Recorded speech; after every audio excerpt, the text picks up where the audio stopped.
Hey there, friends, and welcome to the 4th episode of the P.A.T. It's actually quite amazing that we've made it this far, but regardless, we've got another great show for you today.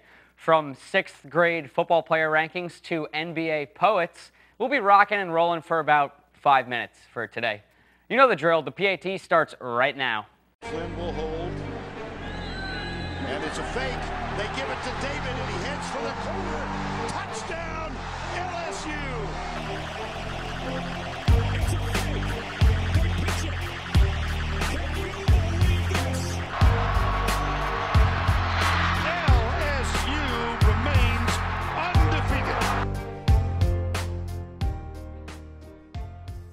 All right, let's get the ball rolling here with first down.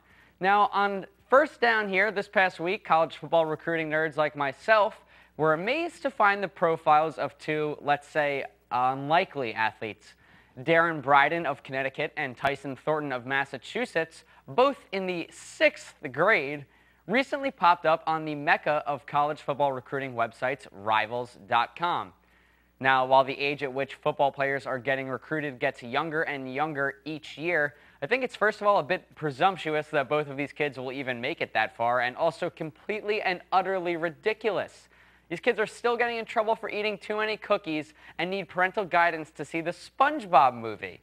So naturally, I took it upon myself to accurately update the Rivals.com profile for both of these young gentlemen. Now here you'll see Bryden's strengths and weaknesses listed in a more accurate fashion. For starters, Darren is great at making fart noises with his armpit, calling people names on Xbox Live, and staying up past his curfew, playing Trivia Crack in bed every night. Now unfortunately though, his weaknesses are glaring.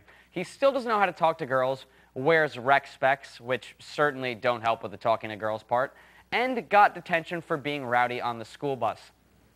But Thornton isn't that much better. He excels in taking smaller kids' lunch money, generally annoying his older sister, and eating too much fast food.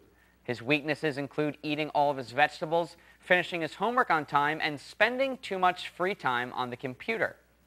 Now moving on from that, we've got a fantastic story from the association this week here on Second Down. The newest Dallas Maverick, Amare was released by the New York Knicks this past week, and uploaded a poem to Instagram. So, while I was tirelessly scouring the web, I found this wonderful video from what appears to be a Japanese news station to explain a little of what went down with Amare. Amare even wrote a great poem to NYC.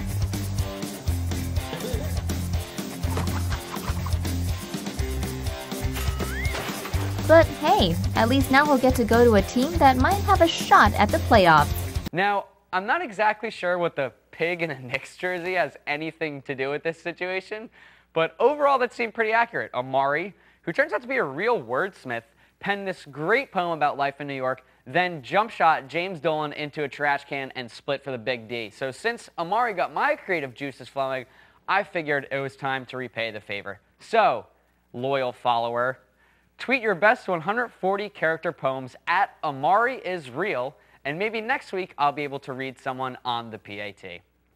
Now, here on third down, coming out of the capital of college football fans that are also porn stars, Florida State, Jameis Winston has been taking absolutely no days off since the season ended.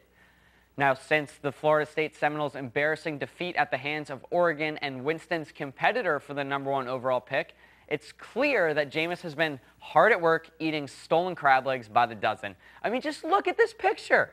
We're talking Jamarcus Russell, Jared Lorenzen weight here, which the latter hilariously pointed out on Fat Tuesday this past week. Now, to the chagrin of NFL execs everywhere, that's not all Jameis has been doing. As a matter of fact, he's been looking for a special someone to share those inevitable millions of dollars with pretty aggressively. So, yeah, that's Jameis Winston right-swiping on Tinder on 2 cell phones at once. It's honestly, it's almost comical. It's like this guy doesn't know he's the constant subject of media scrutiny, or he really just does not care. Either way, come March, Jameis will be able to afford all the Publix crab legs he wants, and hell, may even become the subject of a flex a la Odell Beckham and Julian Edelman. Now, here on fourth down, we've got news from everybody's favorite North American hockey league out in, where else, Long Island.